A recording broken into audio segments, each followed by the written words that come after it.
అమ్మా, మీరు గుర్తుంచుకుంటే నేను నిజంగా చెప్పాను. నేను అష్ను సంప్రదించి ఇప్పుడు దీనిని ఓ న్యూస్ అని ఎందుకు పిలుస్తున్నారో అడుగుతానని. అతను నిన్ననే నాకు తిరిగి స్పందించాడు.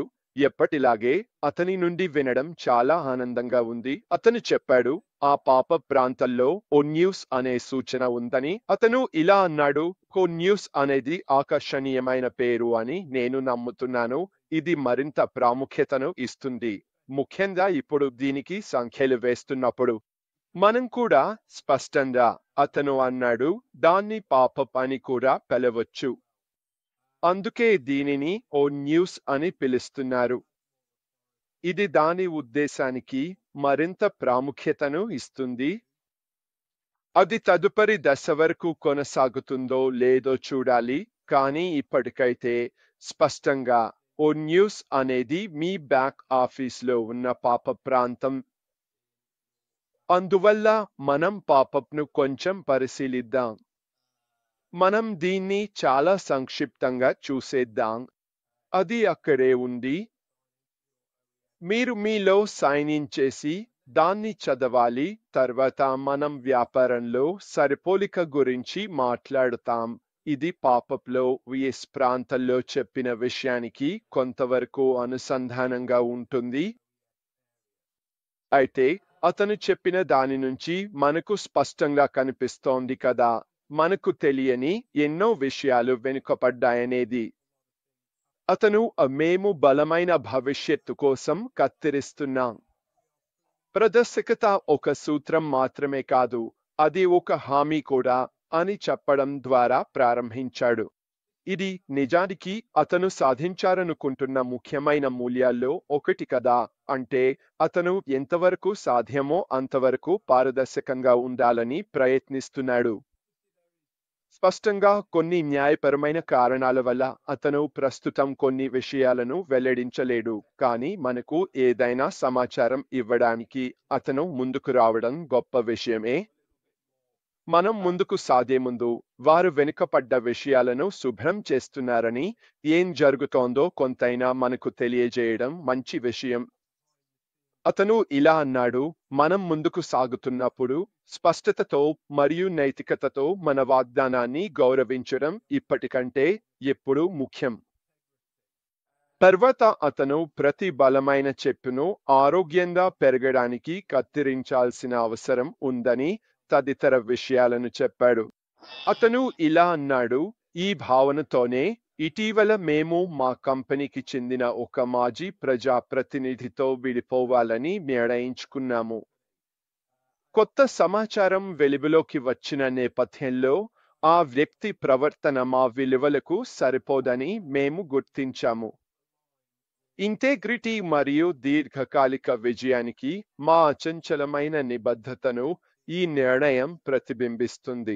తర్వాత ఆయన ఇలా అన్నారు, మీ నమ్మకం మరియు ఉత్సాహానికి అర్హమైన దాన్ని నిర్మించేందుకు మేము కట్టుబడి ఉన్నాము. అతను ఇలా అన్నాడు, ముందు ఉన్న మార్గం ఇప్పుడు మరింత స్పష్టంగా ఉంది. వేళ్లు బలంగా ఉన్నాయి. భవిష్యత్తు వికసించడం ప్రారంభించింది. త్వరలో రాబోయే నవీకరణల కోసం ఓ న్యూస్ను ఫాలో అవ్వండి. స్పష్టంగా ఏదో జరిగింది మరియు ఆ విషయాన్ని పాపప్లో పెట్టాల్సిన అవసరం ఉందని భావించాడు ప్రజలకు తెలియజేయడానికి. ఎందుకంటే అక్కడ ఎవరో ఒకరు లేదా కొంతమంది ఉన్నారు, వారు నైతికంగా సరైన పని చేయడం లేదు, అలాగే కంపెనీకి సంబంధించి వారి నుంచి ఆశించబడిన విధంగా ప్రవర్తించడం లేదు.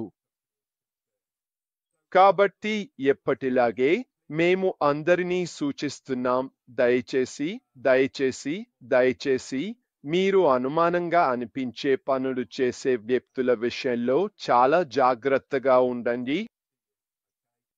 అలా అనిపిస్తే దానికి దూరంగా ఉండండి, ఎందుకంటే అలాంటి విషయాల్లో పాల్గొనడం విలువైనది కాదు.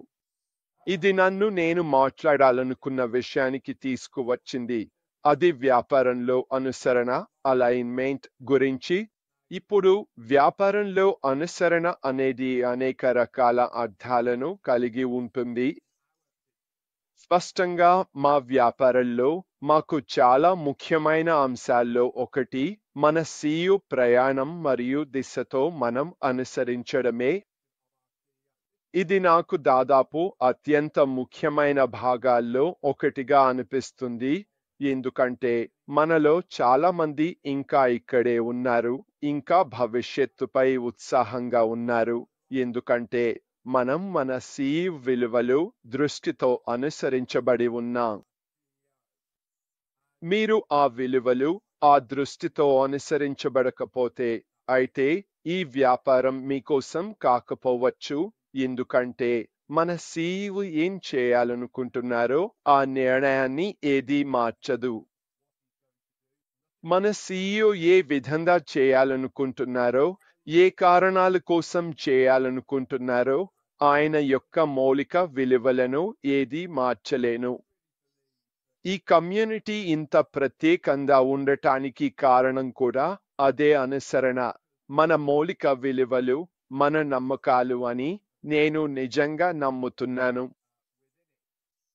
నేడు నేను క్రీస్తుతో మాట్లాడుతున్నాను మరియు నేను మీతో మాట్లాడాలనుకున్న ఒక విషయం రాసుకున్నాను. అది అంటే మనకు ఒక ఉద్దేశ్యం ఉండటం గురించి. నేను ఈరోజు ఆ విషయం మాట్లాడను, కానీ అది నిజంగా గొప్పగా అనిపిస్తుంది. నేను రేపు ఆ విషయం మాట్లాడినప్పుడు మీలో చాలా మందికి కూడా అదే అనిపిస్తుందని నాకు నమ్మకం ఉంది. ఇది మనం సరిగా సరిపోవడం అనే విషయానికి అనుసంధానంగా ఉంటుంది, మరియు మనతో మనం ఎలా సరిపోతున్నామో ఆయన సాధించాలనుకుంటున్నదేంటో అనే విషయంపై మనం ఎందుకు మాట్లాడటం మొదలుపెట్టామంటే మన కుటుంబంలో, స్నేహితుల వర్గాల్లో, ఇంకా మిగతా వారిలో కూడా మనం అనుకుంటున్నది, మనం నమ్ముతున్నది ఇవన్నీ వాళ్లతో సరిపోవడం లేదని మనందరికీ అనుభవం ద్వారా తెలుసు. మనం చెప్పేది ఇతరులకు అర్థం కాకపోవడం వల్ల మనం చాలా కష్టాలు, బాధలు అనుభవిస్తుంటాం. కానీ మళ్ళీ ఇది ఆ ఎంపిక అనే విషయానికి తిరిగి వస్తుంది. ఇది మన ఎంపిక అనే విషయానికి వస్తుంది. మనం చేస్తున్న దానిలో మన CEO అష్ ముఫారహ్ను అనుసరించడంలో మనం సంతోషంగా ఉన్నాం, ఎందుకంటే ఆయన విలువలు, ఆయన సాధించాలనుకునే ప్రాథమిక నమ్మకాలతో మనం సరిపోతున్నాం. మరియు మేము ఇక్కడ ఉండాలని ఎంచుకున్న వారు నిజంగా ఆ భాగంగా ఉండాలని కోరుకుంటున్నాం. నా దృష్టికోణం నుండి, అలాగే ఇక్కడ వెనుకన కూర్చున్న జేన్ కూడా, నాకు తెలిసిన ఏ కంపెనీ అయినా నేను చేయాలనుకునే విషయాలు ప్రజలకు సహాయం చేయడం, మంచి కార్యక్రమాలకు తోడ్పడటం, ఇంకా అన్నింటికీ చేసే అవకాశం ఇస్తుందంటే అది ఇదే ఒక్కటే అని నాకు ఖచ్చితంగా తెలుసు. ఎందుకంటే ఈ వ్యాపారంలో నాకు ఆర్థికంగా సంపాదించడానికి అవకాశం ఉందని నాకు తెలుసు. అది నన్ను, జేన్ను, నా కుటుంబాన్ని మాత్రమే కాకుండా నేను నిజంగా చేయాలనుకునే పనులు చేయడానికి కూడా అవకాశం ఇస్తుంది. నాకు తెలిసిన మరే ఇతర కంపెనీ కూడా వ్యాపారానికి బయట సహాయం చేయాలని ప్రోత్సహించదు. అలాగే ఆ స్థాయిలో సంపాదించే అవకాశం కూడా మరే ఇతర వ్యాపారంలో ఉందని నేను నమ్మను. ఇది భవిష్యత్తులో నేను ఎంతో ఆసక్తిగా ఎదురుచూస్తున్న విషయం, ముఖ్యంగా మన CEO మనకు తీసుకురాబోయే తదుపరి దశతో పాటు అన్నింటితో. మళ్ళీ వ్యాపారంలో సమన్వయం గురించి, అలాగే విజయవంతమైన వ్యాపారానికి ఆ సమన్వయం ఎందుకు అవసరమో చూద్దాం. దీనిని వ్యూహాత్మక లేదా సంస్థాగత సమన్వయం అని కూడా అంటారు. ఇది వ్యాపారంలోని అన్ని భాగాలు సమర్థవంతంగా కలిసి పనిచేసి మొత్తం కంపెనీ లక్ష్యాలను సాధించేందుకు నిర్ధారించే ప్రక్రియ. ఇది ఆపరేషన్స్, సిస్టమ్స్, విభాగాలు వంటి వివిధ అంశాలను సంస్థ యొక్క లక్ష్యం, విలువలు, దీర్ఘకాలిక లక్ష్యాలకు అనుగుణంగా సమన్వయం చేయడాన్ని కలిగి ఉంటుంది. సమన్వయాన్ని సాధించడం ద్వారా వ్యాపారాలు సామర్థ్యం ఉత్పాదకత మరియు మొత్తం పనితీరును మెరుగుపరచగలవు.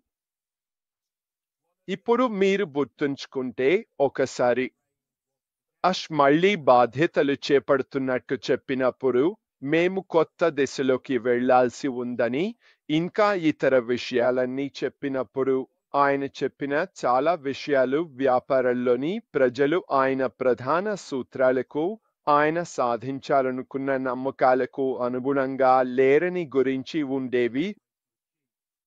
మరియు మీ వద్ద ఉన్నవారు, ఉద్యోగులు, ఆయనకు తెలిసిన వారు, ఇతరులు ఆయనతో మరియు ఆయన సూత్రాలతో సమన్వయంగా లేకపోతే అది పనిచేయదు.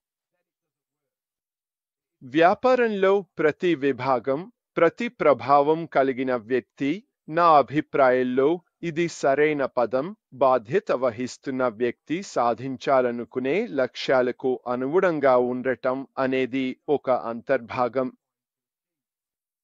మీ వద్ద ఉన్నవారు వేరే దారుల్లోకి వెళ్తే అప్పుడు ఇది మరిన్ని ప్రశ్నలను లేవనెత్తుతుంది. ఈ వ్యాపారం దిశ ఏమిటి? మనం ఇక్కడ సాధించాలనుకుంటున్నది ఏమిటి? నేను అనుకున్నాను మనం ఇది చేయడానికి ప్రయత్నించబోతున్నామని. మీకు అర్థం కాని విధంగా వ్యాపారంలోని కొన్ని భాగాలు వేరే దారుల్లోకి, వేరే ప్రాంతాల్లోకి వెళ్తున్నట్లు మీరు చూస్తారు. అది ఎందుకంటే ఆ వ్యక్తులు మన CEO యొక్క ప్రధాన సూత్రాలకు ఖచ్చితంగా అనుగుణంగా లేరు. ఇది ప్రతి చోట జరుగుతుంది. ఇది కేవలం విభాగాల పరిమితిలో మాత్రమే కాదు. ఇది కేవలం పదవిలో ఉన్నవారికే పరిమితం కాదు. ఇది ప్రభావం చూపించేవారు లేదా మిగతా వారికే కాదు. ఇది ప్రతి భాగం కూడా. ఊహించండి ఏమిటంటే అనుసంధానం కావాలి. అది లేకపోతే సమస్యలు, ఘర్షణలు మొదలవుతాయి. ప్రజలు తాము కోరినట్లు చేసుకోవచ్చని అనుకుంటారు, ఎలాంటి పరిణామాలు ఉండవని భావిస్తారు. కానీ నిజానికి అది వాళ్ళు తమ కంపెనీ యజమాని నిజంగా కోరుకునే దానికి అనుగుణంగా లేరు కాబట్టే జరుగుతుంది. మరియు ఊహించండి ఏమిటంటే ఆయన ఇది గమనించారు కాబట్టి విషయాలు మారాల్సి వచ్చింది. కొత్త సమాచారం వెలుగులోకి వచ్చినప్పుడు మార్పులు రావాల్సినది. ఇదే మరో దశ. ఇప్పుడు ఇది జరుగుతోంది అన్నందుకు నాకు చాలా ఆనందంగా ఉంది. మళ్ళీ మనం ప్రారంభించక ముందే ఇది జరుగుతోంది అన్నందుకు నాకు సంతోషంగా ఉంది. ఎందుకు? ఇది జీనా లీవర్ చెప్పిన ఉపమానంలా ఉంది. ఓ భూమిని దున్నడం, విత్తనాలు సరిగా పెరగడానికి, అవరోధాలు లేకుండా, ముళ్ళు మొక్కలు లేకుండా, పైనుంచి నీడ లేకుండా లేదా ఇంకేమైనా లేకుండా నేలని సిద్ధం చేయడం. స్పష్టంగా మన సీల్ చెట్టు కత్తిరించాలి. అప్పుడు అది బాగా పెరుగుతుంది. దాని వేర్లు బలంగా పెరుగుతాయి వగైరా అనే ఉపమానం ఇచ్చారు. మనమందరం ఉపయోగించే ఈ ఉపమానాలు ముఖ్యంగా సమన్వయం విషయంలో, వ్యాపారంలో చాలా ముఖ్యమైనవి. మీరు ఆ అన్ని చిన్న చిన్న లోపాలను ముందే తొలగించి సరిచేసుకుంటే, మనం ప్రారంభించక ముందే అవి క్లియర్ అయితే దాని అర్థం ఏమిటో తెలుసా? అంటే మనం ప్రారంభించినప్పుడు ఎలాంటి దృష్టి భ్రంశం ఉండదు. అందరూ ఒకే పేజీలో ఉంటారు. అందరూ ఒకే దిశగా ముందుకు సాగుతున్నారు. ఇక్కడ మనం సాధించాలనుకుంటున్నది ఏమిటో అందరికీ ఒకే రకమైన సమన్వయం ఉంది. మనం నిజంగా ఆ స్థితిలో ఉన్నప్పుడు మనను ఎవరూ ఆపలేరు అని తెలుసు. మన విజయానికి కావాల్సిన ప్రతిదీ మనకు సిద్ధంగా ఉంది. మనను తప్పుదారి పట్టించేందుకు ఎవరూ ప్రయత్నించరు. మన CEO మనందరి కోసం అభివృద్ధి చేయాలనుకుంటున్న మోడల్కు అనుగుణంగా లేని ఇతర ప్రయోజనాలు వ్యాపారంలో ఉండవు. మనం సాధించాలనుకుంటున్న తుది లక్ష్యానికి చేరుకోవడానికి ఇది నాకు అర్థమవుతోంది ఎందుకంటే ఇది మార్గంలో ఉంది. మనం మారాలి, కొంత అనుకూలించాలి అని ప్రజలు చెబితే మిగతావన్నీ కూడా. అప్పుడు అది మరింత అర్థవంతంగా ఉంటుంది. మరొకటి చివరిది, అది లాభదాయకతను పెంచుతుంది. పనితీరు మరియు సామర్థ్యాన్ని మెరుగుపరచడం ద్వారా వ్యాపార సమన్వయాలు ఆ వ్యాపారానికి పెరిగిన లాభదాయకత మరియు దీర్ఘకాలిక విజయానికి దోహదపడతాయి. కాబట్టి ఒక సంస్థలోని వ్యక్తులు ప్రాథమిక విలువలు, దిశ, CEO లేదా వ్యాపార యజమాని లక్ష్యంతో సమన్వయంగా ఉండటం గురించి మీరు తలుచుకుంటే, దీనివల్ల దీర్ఘకాలంలో మనందరికీ నిజంగా ఉపయోగపడుతుంది. కానీ నా మాటలు గుర్తుంచుకోండి, మన CEO తన నియంత్రణలో ఉన్నాడని చెప్పారు. మనమందరం విజయవంతం అవుతామని ఆయన ఖచ్చితంగా చూసుకుంటున్నారు. మీరు మనతో సమన్వయంగా లేని వ్యక్తి అయితే, మనం సాధించాలనుకుంటున్న ప్రాథమిక సూత్రాలకు విరుద్ధంగా వ్యవహరిస్తుంటే, ఇది మీకు సరైన వ్యాపారం కాకపోవచ్చు అని చెప్పడానికి నాకు బాధగా ఉంది. మనమంతా ఒక కమ్యూనిటీగా, ఒక వ్యాపారంగా, మనుషులుగా, మనందరి లక్ష్యాలకు అనుగుణంగా లేని వ్యక్తులను మనం సహించలేం. ఇది వ్యాపారంలో ఉన్న కఠినమైన వైపు. ఇది వ్యాపారంలో చేయడం అంత సులభం కానిది. కానీ ఒక విషయం మాత్రం ఖచ్చితంగా చెప్పాలి, ఇది అవసరం. ఎందుకంటే మీరు ఆ సమాచారాన్ని అందుబాటులో ఉన్న వెంటనే చర్య తీసుకోకపోతే, ఆ వ్యక్తి లేదా వ్యక్తుల వల్ల వ్యాపారం దిశ మారిపోవచ్చు, వ్యాపార వాతావరణం మారిపోవచ్చు, చాలా మందిలో అనుసంధానం కోల్పోవచ్చు. ముఖ్యంగా మన CEO యొక్క ప్రాథమిక విలువలకు అనుగుణంగా లేని వారు ఉంటే ఇది జరుగుతుంది. ఏమైనా మిత్రులారా, ఇదే నా నుంచి. మీరు దీన్ని ఆస్వాదించారని ఆశిస్తున్నాను. మన వ్యాపార విజయానికి ప్రతి విభాగంతో సహా మనతో కూడిన సరైన అనుసంధానం ఎంత ముఖ్యమో మీరు అర్థం చేసుకున్నారని నేను ఆశిస్తున్నాను. నేను చెప్పినట్లుగా కఠినమైన నిర్ణయాలు తీసుకోవాల్సి ఉంటుంది, కానీ అవి మెజారిటీకి మరియు మనం వెళ్తున్న దిశకు మేలు చేస్తాయి.